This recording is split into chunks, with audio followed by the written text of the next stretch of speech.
అయితే it gives good result. వాళ్ళు Harvard university గురించి చెప్తుంటాయి, నడుచుకుంటూ పోవటం అంతే, నడిపించుకుంటూ ఉన్నదాన్ని దాన్ని కంటిన్యూ చేసుకుపోతే అటువంటి మా ప్రాబ్లం ఇదని చెప్పి నువ్వు చెప్పు. మన దగ్గర ఉన్న పిల్లలు ఆలోచన చేసేవాళ్ళు దీంట్లో సొల్యూషన్.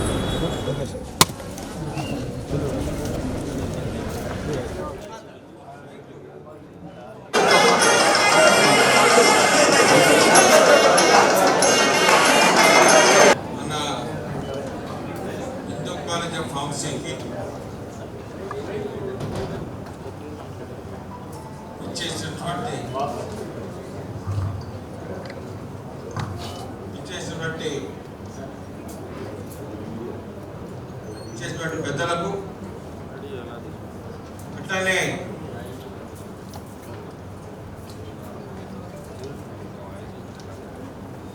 ఇక్కడ చాలా మందికి చాలా కాలం మిత్రులు నిజంగా చెప్పాలి ఎట్లయితే పార్టీ నాయకుడు, భారతీయ జనతా పార్టీ అన్నికన్నా ముందు హైదరాబాద్ విద్యార్థి పరిషత్లో చాలా కీలక భూమికలు పోషించినటువంటి, అట్లానే 3 సార్లు ఎమ్మెల్యేగా ఉండి ఆంధ్రప్రదేశ్ రాష్ట్రంలో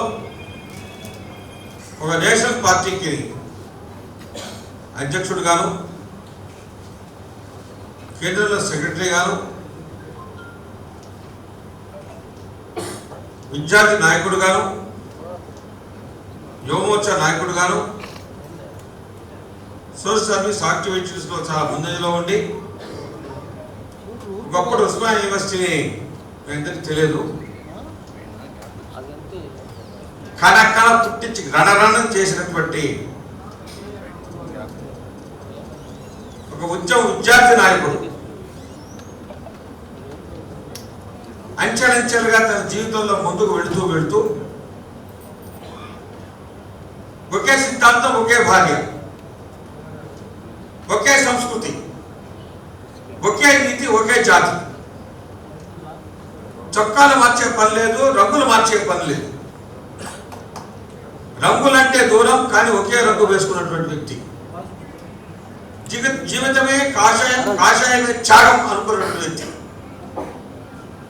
కాలమాన పరిస్థితులన్నింటినీ అధిగమించి హైదరాబాద్ నగరంలో తనదంటూ ఒక శైలిని పెట్టేటువంటి మహానాయకుడు.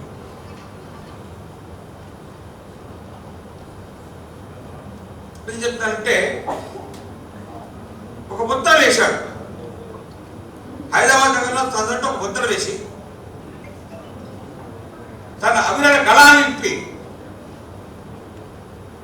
స్టూడెంట్స్కి నాయకత్వం వహించి రాజకీయ పార్టీని తనదైనటువంటి శైలిని వేసి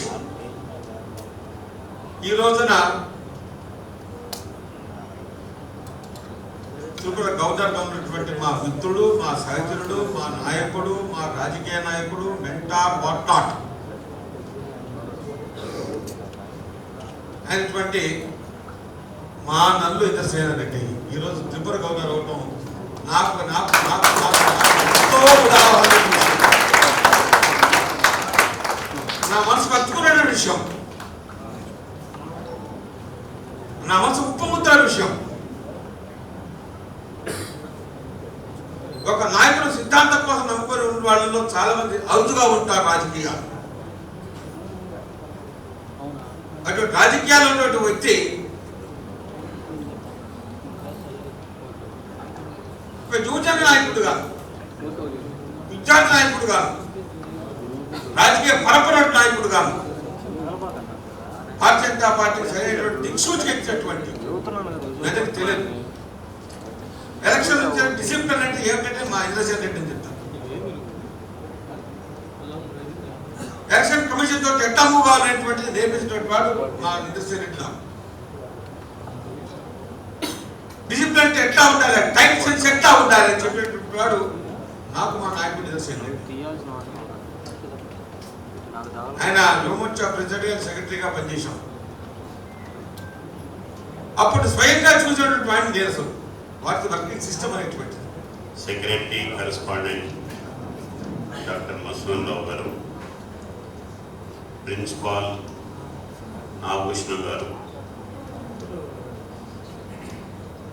మిత్రుడు లక్ష్మీపతి గారు, సాంబశివరావు గారు, ఇక్కడికి వచ్చేసినటువంటి పాత మిత్రులు, కాలేజీ కమిటీ సభ్యులు, ఈ కాలేజు పూర్వ విద్యార్థులు,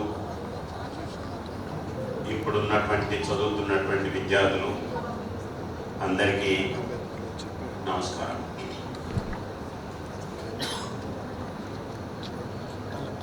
మామూలుగా ఇంట్లో నలుగురు పిల్లలు ఉంటే ఈ నలుగురు పిల్లలు 4 రకాలుగా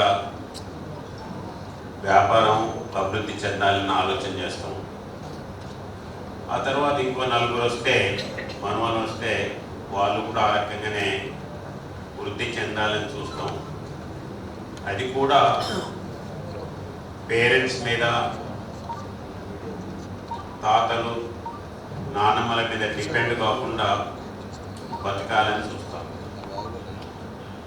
అదే రకంగా ఈరోజు ఈ హిందూ కాలేజ్ యొక్క చరిత్ర చూస్తే ఆ రకంగా కనిపిస్తాం. ఎప్పుడో 125, 150 సంవత్సరాల క్రితం సంస్కృతం నేర్పించాలి అని చెప్పి ఇంగ్లీష్ వాళ్ళు ఉన్నప్పుడు సంస్కృతం కొరకు ఒక స్కూల్ పెట్టి, ఆ తర్వాత సంస్కృతం అనేటువంటి దానికంటే హిందూ అనేటువంటి పదం పెడితే బాగుంటుంది, అందరికీ ఈజీగా అర్థమవుతుంది అనేటువంటి దాంతో అప్పుడు Hindu college, Hindu high school అనేటువంటి పేరు పెడుతూ గత 125 సంవత్సరాల నుండి ఒక్కొక్క శాఖ పెరుగుతూ సంస్కృతం నుండి స్కూలు, తెలుగు స్కూలు, ఆ తర్వాత హిందూ కాలేజ్కి వెళ్ళి college of pharmacy, engineering college, ఈ సంస్థను చూసి ఇంకా అనేక మంది దాతలు స్థలాన్ని ఇచ్చి ఈ యొక్క ఇన్స్టిట్యూషన్ని, సంస్థకి ఇమేజ్ పెంచడం కొరకు ఈ సంస్థ ఈ స్థానికంగా ఉండేటువంటి పేద బీద విద్యార్థులకు కృషి చేస్తుంది, వారి యొక్క ఎడ్యుకేషన్ కొరకు అన్ని రకాలుగా సహకరిస్తుంది అనేటువంటి నమ్మకంతో మిగతా వాళ్ళు కూడా వాళ్ళ ఆస్తులను కూడా ఇచ్చి వృద్ధిలోకి తీసుకొస్తున్నటువంటి సంస్థ. దీనికి నేను ప్రత్యేకంగా ఆ సంస్థని కంటిన్యూగా ఆ దిశలో నడుపుతున్నటువంటి అన్ని college committees, Hindu college society ఒకటే కానీ కాదు, ఫార్మసీ కాలేజ్ పెట్టాలంటే దాంట్లోకి వెళ్ళే కొంతమంది సభ్యుల్ని మీరు మళ్ళీ కాలేజ్ నడపండి అంటాం, ఇంకో కొంతమందిని ఇంకో ఇంజనీరింగ్ కాలేజ్ నడపండి, ఇంకో స్కూల్ నడపండి అని చెప్పి ఈ రకంగా అన్ని సంస్థలు కూడా ప్రాపర్గా వారి సంస్థలలో మంచి పేరు తెచ్చుకుంటూ ముందుకు పోతున్నటువంటి ఈ సంస్థ, ఆ సంస్థ సభ్యులందరికీ కూడా నేను హృదయపూర్వకంగా అభినందన తెలియజేస్తాను.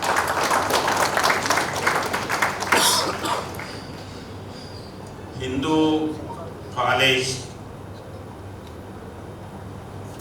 ఫార్మసీ ఇక్కడ ముందు డిగ్రీతో ప్రారంభమైంది, ఆ తర్వాత పీజీ కోర్సు తర్వాత ఫ్యాకల్టీ పెరిగిన తర్వాత కేవలం పీజీతో కాదు, రీసెర్చ్ కూడా చేయాలి. రీసెర్చ్ దీంట్లో పిహెచ్డీస్, దాంట్లో పేపర్స్ పబ్లిష్ చేయటం, ఇక్కడికి వెళ్ళి డాక్టరేట్స్ తయారు చేయటం, దాంతో పాటుగా అఫిలియేటెడ్ దీంట్లో అంటే అప్లైడ్ దీంట్లో రావటం కొరకు 6 years కోర్సును కూడా ఇంట్రడ్యూస్ చేసి ఈ కాలేజ్ ఫార్మసీకి సంబంధించినంత వరకు మేము ఏ యొక్క యూనివర్సిటీకి తక్కువ కాము అనేటువంటి ఆలోచనతో ఆ దిశలో ముందుకు పోతున్నటువంటి విద్యార్థులకి, అధ్యాపకులకి, కమిటీకి నా యొక్క అభినందన తెలియజేస్తాను. ఈరోజు సిల్వర్ జూబ్లీ బ్లాక్ మనం ఫౌండేషన్ స్టోన్ వేసుకున్నాం. ఆ సందర్భంలో ఇంతకుముందే మేనేజ్మెంట్ కమిటీ తోటి బోర్డ్ రూమ్లో మాట్లాడుతున్నప్పుడు ఇంతకుముందు మిత్రులు వారు చెప్పారు అలుమిని యొక్క అసోసియేషను, వాటి యొక్క ఇంపార్టెన్స్. ఈ యొక్క సిల్వర్ జూబ్లీ కాలేజ్ కూడా మొన్న నేను కాలేజ్ ఆఫ్ టెక్నాలజీకి వెళ్ళినప్పుడు ఒక్కొక్క బ్యాచ్ వాళ్ళకు ఒక్కొక్కటి వాళ్ళు టేకప్ చేశారు. ఈ లైబ్రరీ మేము డెవలప్ చేస్తాం, 25 లక్షలు ఇస్తాం, ఇంకోటి ఎగ్జామినేషన్ హాల్ చేస్తాం, దీనికి 50 లక్షలు అయితే ఇస్తాము, ఇంకో లేదు ఈ యొక్క టాయిలెట్స్ ఏవైతున్నాయో గర్ల్స్కి, బాయ్స్కి, స్టాఫ్కి బాగాలేవు, దీనికి మేము 30 లక్షలు స్పెండ్ చేస్తాం అనేటువంటి పద్ధతిలో ఒక్కొక్కరు ఒక్కొక్క ఐటమ్ తీసుకొని బ్యాచ్ వైజ్ ఆ బ్యాచ్లో ఉన్నటువంటి ఒక్కొక్క డిపార్ట్మెంట్ వైజ్గా తీసుకున్నారు. ఈ సిల్వర్ జూబ్లీ బ్లాక్లో కూడా ఆ రకంగా ఒక్కొక్క రూమ్స్ని కూడా ఆ బ్యాచెస్కి మీరు ఎంకరేజ్ చేసినట్లయితే తప్పకుండా పాజిటివ్ రిజల్ట్స్ వస్తాయని చెప్పి నేను ఈ సందర్భంగా మనం చేస్తున్నాను. కాలేజ్ ఆఫ్ ఫార్మసీ అనగానే ఈరోజు సౌత్ ఈస్ట్ ఏషియాలో ఉమ్మడి ఆంధ్రప్రదేశ్ బల్క్ డ్రగ్లో నెంబర్ 1లో ఉంది. ప్రపంచంలోని బల్క్ డ్రగ్స్లలో ముందున్నటువంటిది ఉమ్మడి ఆంధ్రప్రదేశ్. ఇప్పుడు ఆంధ్ర, తెలంగాణ 2 ప్లేసెస్లో బల్క్ డ్రగ్స్ ఉన్నాయి. దీనికి కారణం మొట్టమొదటి సెంట్రల్ గవర్నమెంట్ వచ్చినటువంటి ఐడిపిఎల్ ద్వారా యాన్సిలరీస్ రూపంలో అనేక రకాలుగా డెవలప్ అవుతూ వచ్చినాయి.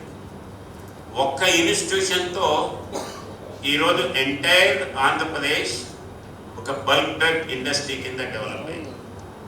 దాని యొక్క మదర్ ఆర్గనైజేషన్ ఐడిపిఎల్ ఈరోజు క్లోజ్ అయింది బికాజ్ ఆఫ్ గవర్నమెంట్ ఆర్గనైజేషన్.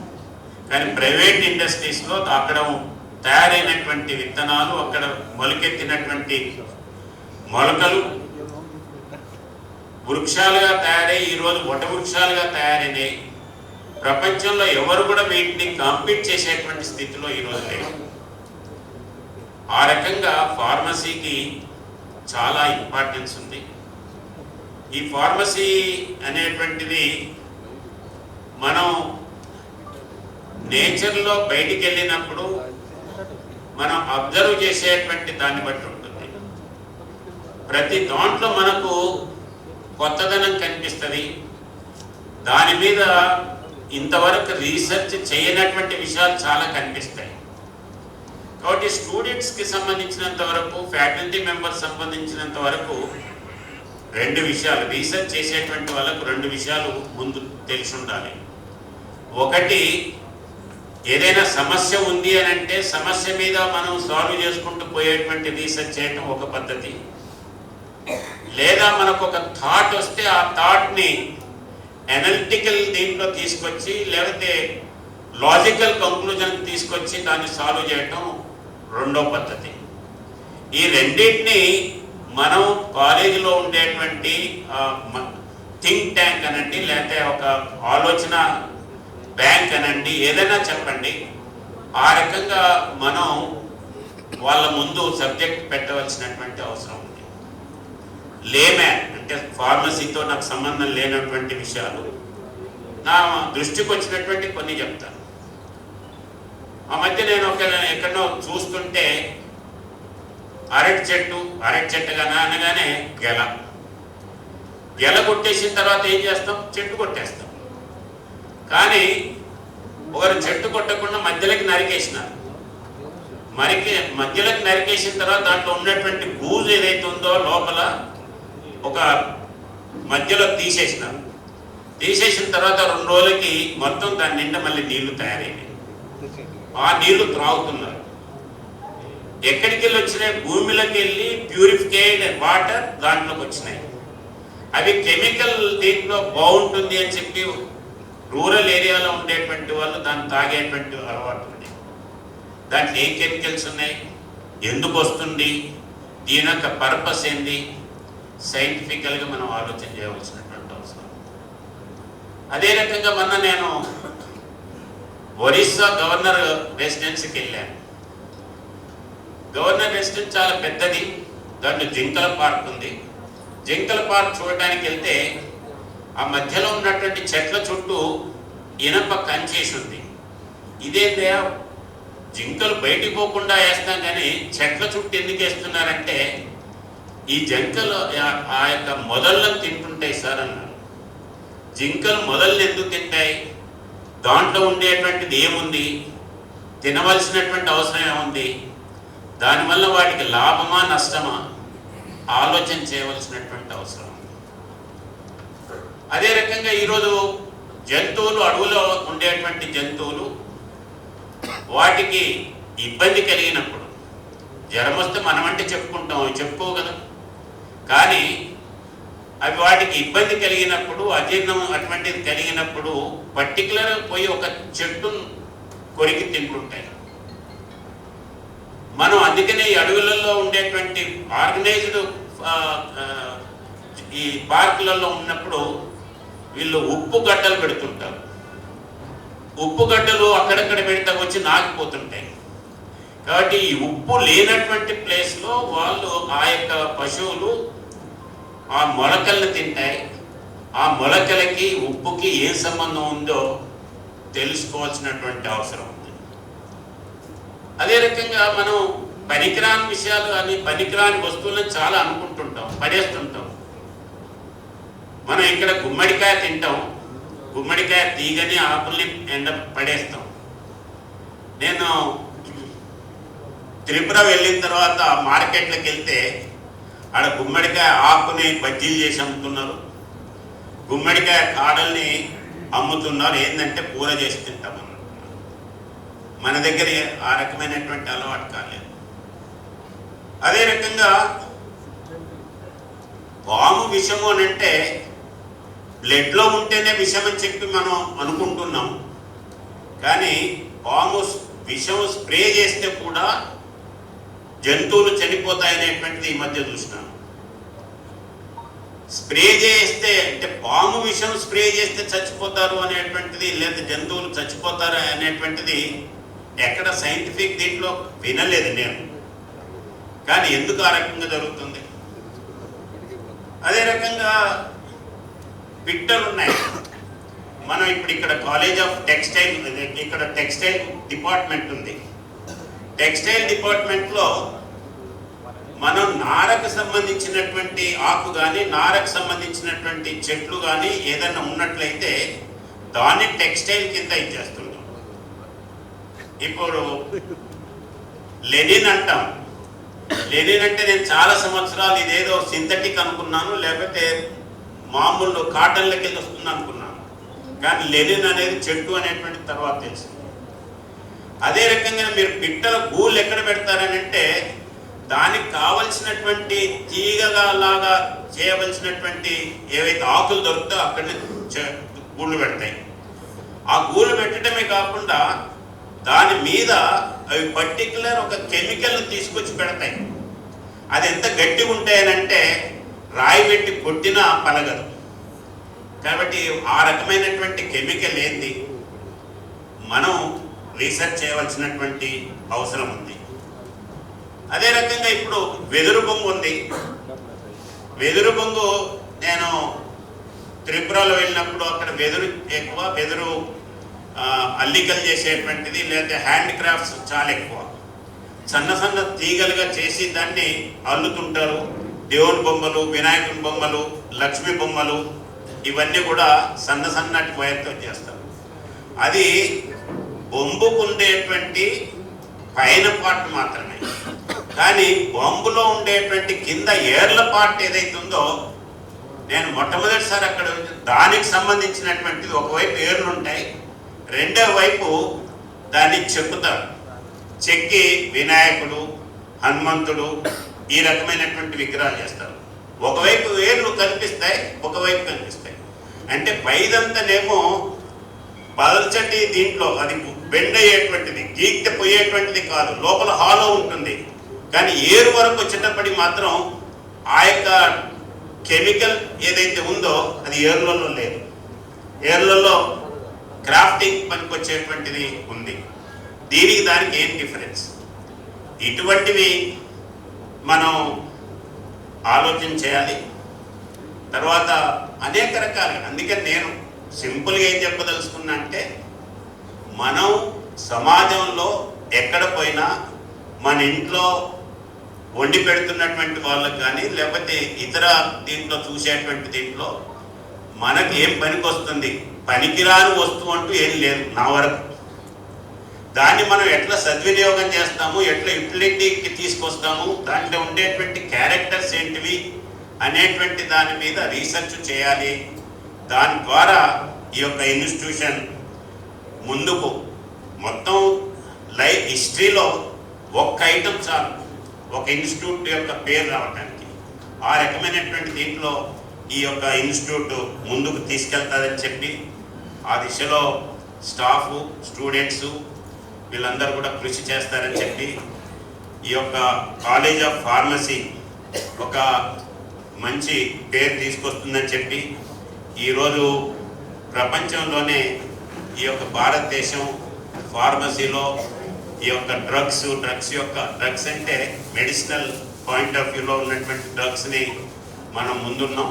దాంట్లో కాంపిటేటివ్ దీంట్లో ఇంకా ముందుకు పోవటంలో మీ వంతు కృషి ఉండాలని చెప్పి, మీ ఇమేజ్ను ఆ రకంగా తీసుకురావాలని చెప్పి, కాలేజీకి మంచి పేరు తీసుకురావాలని చెప్పి మనవి చేస్తూ